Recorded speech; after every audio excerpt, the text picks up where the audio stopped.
Ho, ho, ho. Merry Christmas, everybody.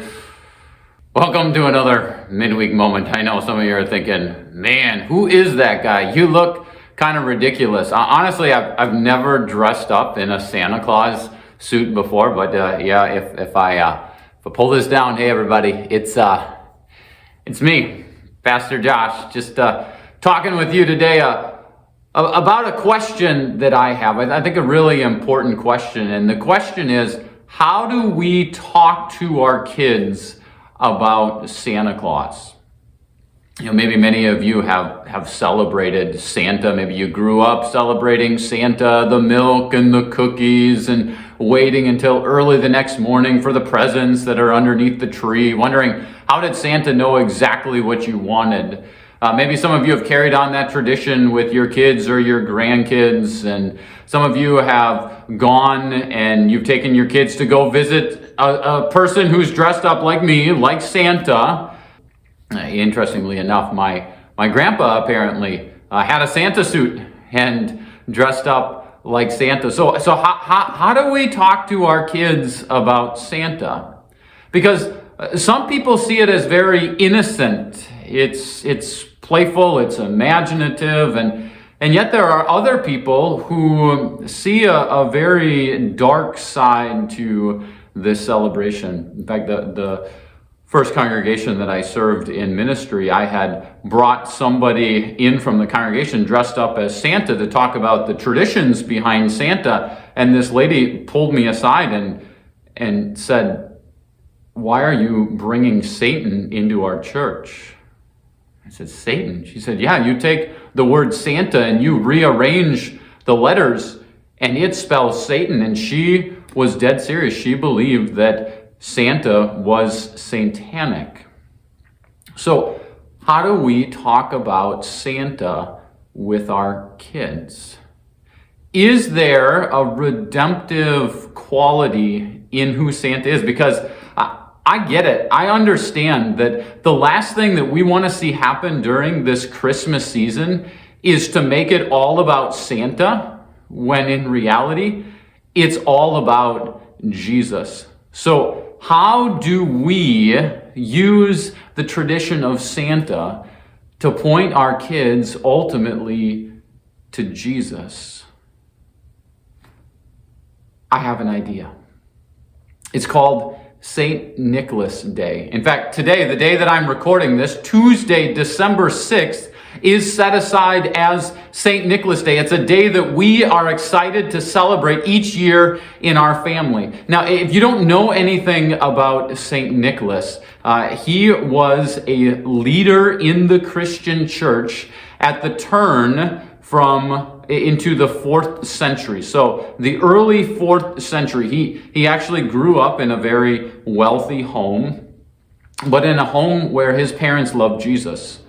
And his parents died at a young age, leaving all of their inheritance to him.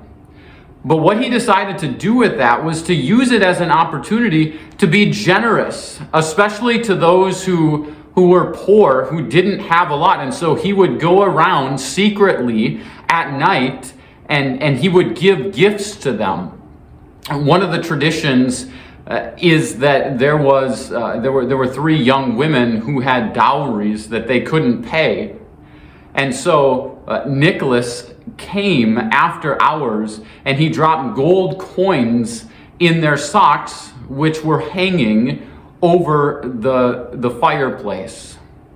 And so to this day, we carry on that tradition, the tradition of hanging stockings. It's something our family does. Maybe it's something that your family does as well. That reminds us of that tradition.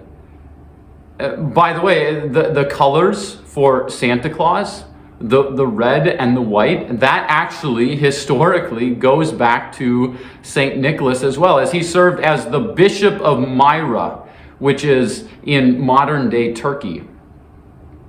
Pastors, bishops at that time would wear the color red as a reminder for the blood of Christ that had been shed. And it was outlined in white as a sign of the purity that we now have. So what if we redeemed Santa? What if we took it back? What if we celebrated St. Nicholas and remembered his invitation to us to be generous, to be willing to share what we have with others? Because this is what Scripture says to us. This is 1 Timothy chapter 6, verse 17. It says, "Command those who are rich in this present world not to be arrogant, nor to put their hope in wealth, which is so uncertain, but to put their hope in God, who richly provides us with everything for our enjoyment. Command them to do good, to be rich in good deeds, and to be generous and willing to share. In this way they will lay up treasures for themselves as a firm foundation for the coming age, so that they may take hold of the life that is truly life." That's the way that St. Nicholas lived his life. And that's something that we're invited into in this Christmas season, to be generous in the same way that our God was generous to us in giving his own Son, in the shedding of his blood on the cross for us. That out of the overflow, out of the abundance that he has given to us, we can be generous and willing to share with others. So as you make Christmas traditions, I want to just put before you today the invitation to consider incorporating St. Nicholas. By the way, even the word Santa Claus has its origins Sinterklaas, Saint Nicholas. To consider creating a new tradition, if you don't have it already, of celebrating St. Nicholas.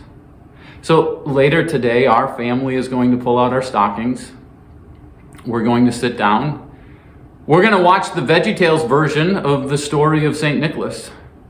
And then we're going to hang our stockings. And throughout this month of December, as we prepare for Christmas, we are going to periodically put little gifts in those stockings as acts of kindness toward each other. So, ho, ho, ho! Merry Christmas. I will see you again next time. Have a great week.